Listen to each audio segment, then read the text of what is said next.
বলেন, ইমানদার বান্দার কাছে যখন মৃত্যু উপস্থিত হয়ে যায়, ইমানদার যখন আখিরাতের দিকে রওনা হয়, অসংখ্য অগণিত ফেরেশতা ইমানদারকে স্বাগত জানানোর জন্য, তার আত্মাটা স্বাগত জানানোর জন্য ওই মুমূর্ষ ইমানদারের কাছে উপস্থিত হয়ে যায়।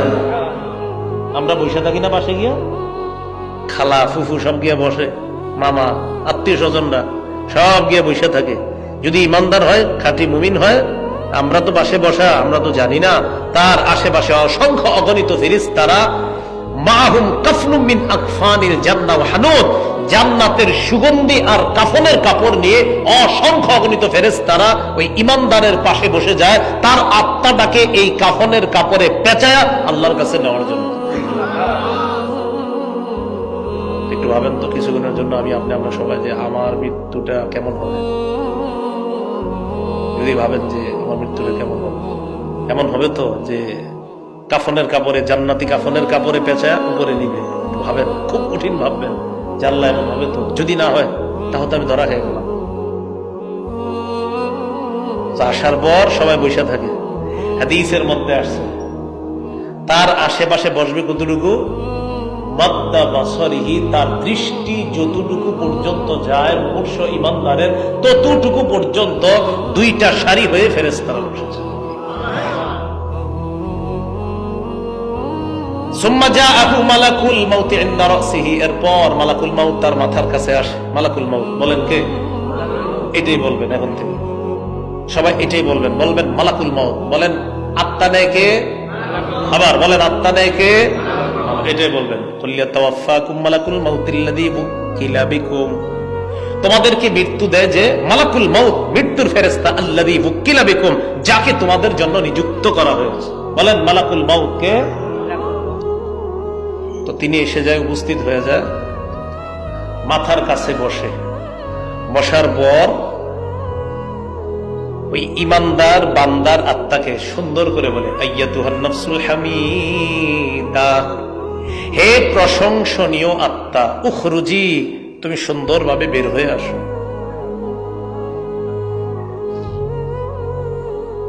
উখরুজি ইলা রাহিল ইলা রিদওয়ানিল্লাহ ইলা মাগফিরাতিন মিনাল্লাহি ওয়া রিদওয়ান, বের হও সুগন্ধির দিকে, আল্লাহর সন্তুষ্টির দিকে। ওয়া মাগফিরাতিন মিনাল্লাহ, আল্লাহ তোমারে মাফ করে দিয়েছে।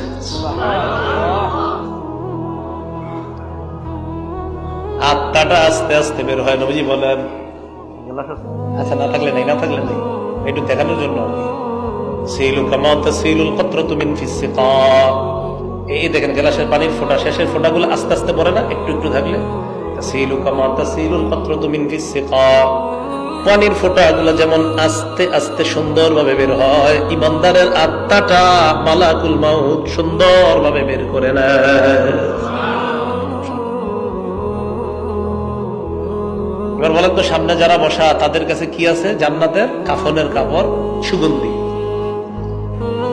তো বের করার পর ইমানদারের আত্মা তো এরাও মানে খুব খুশিতে আছে। আরে আমগো কাছে দাও, তুমি এতক্ষণ রাখা লাগে? চোখের পলক পরিমাণও মালাকুল মাউত আত্মাটা রাখতে পারে না। ইমানদারের আত্মা তো অন্যান্য ফেরেশতারা কয়, আরে দেন, তাড়াতাড়ি দেন। জান্নাতের কাফনের কাপড় দিয়ে পেঁচায়া ইসাদুনা বিহি ইলাস সামা,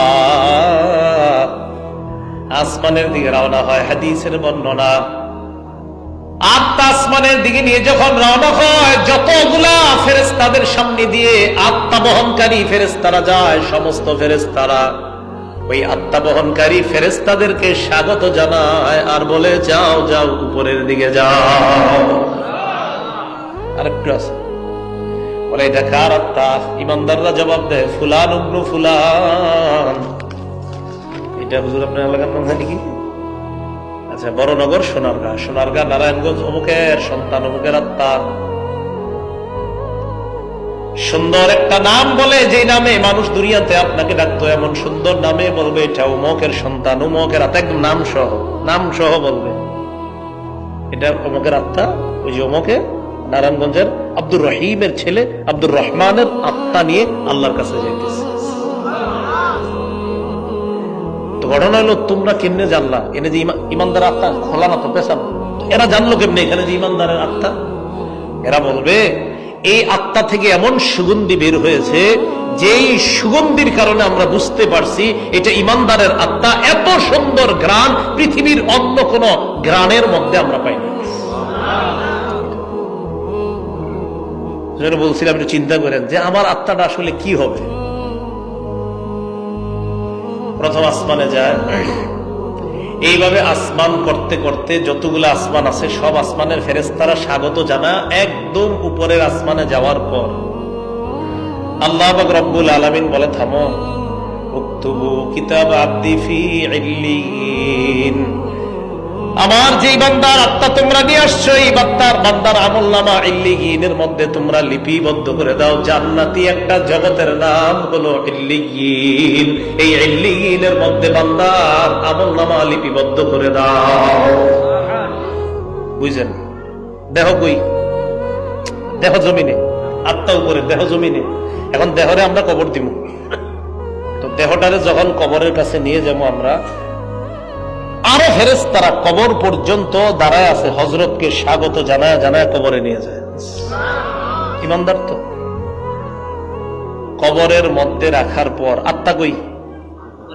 এবার আত্মা আল্লাহ ফিরিয়ে দিবেন, যাও তার দেহের মধ্যে ঢুকায় দাও। এখন তো ফেরেশতা আসবে দুইজন, ফায়াতিয়ানিহি মালাকান ফায়ুকঈদানিহি ওয়া ফি রিওয়ায়াতিন ফায়ুজলিসানিহি। দুই ফেরেশতা তার কাছে আসবে, আসার পর তাকে বসাবে, বসানোর পর বলবে মান রব্বুকা, এই রবকে? জবাব দিবে রব্বি আল্লাহ, আমার রব হলো আল্লাহ। বলেন না রবকে? আল্লাহ। মুহাম্মদের সাথে বলেন আল্লাহ, আর একটু সুন্দরভাবে বলেন আল্লাহ। এরকম শব্দ আছে? আর